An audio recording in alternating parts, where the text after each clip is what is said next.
Third generation firewalls came along around 2006 or so, depending on who you read. These are often called application layer firewalls. They recognize all 7 layers of the OSI model, and in fact they can even dig into the data itself and look at the contents of the data. They can recognize more subtle things. So for example, when somebody tries to use a disallowed protocol but then put it over an allowed port number, these things could recognize that and reject that packet. Later on, another company came up with a term next generation firewall as sort of an extension of the idea of these application layer firewalls. The idea of these next generation firewalls was that they can do all sorts of things that were not traditionally firewall kinds of things.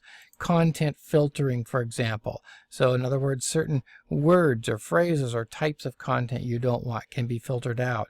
Network access translation, or excuse me, network address translation could be done by these things. They can even act as routers sometimes, by the way. IPS, which is intrusion protection system.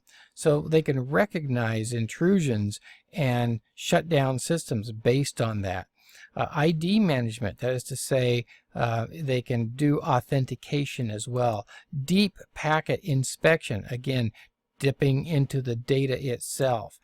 They can provide VPNs or virtual private networks so that your employees, for example, can have access to your network from outside.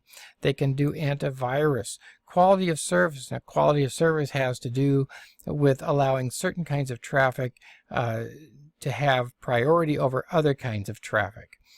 So, for example, if you have IP phones, that traffic needs to go faster than maybe sending a web page. They can act as proxy servers, which are servers that act on behalf of a client. So if I'm asking for weather.com, for example, the server can go to weather.com for me on my behalf, send it back to get the information back, and then send the information back to me. That way I'm hiding behind this proxy server, and the outside world can't even see the original system. URL filters. So if I want to filter out certain kinds of URLs or certain terminology in URLs, I can do that. Now, when you start looking at all these different things, you kind of understand that what's going on is they're becoming more and more all-in-one devices.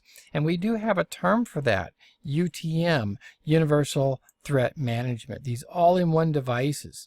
And there is really negligible difference between these and the NGFWs, or next generation firewalls. Really almost no difference.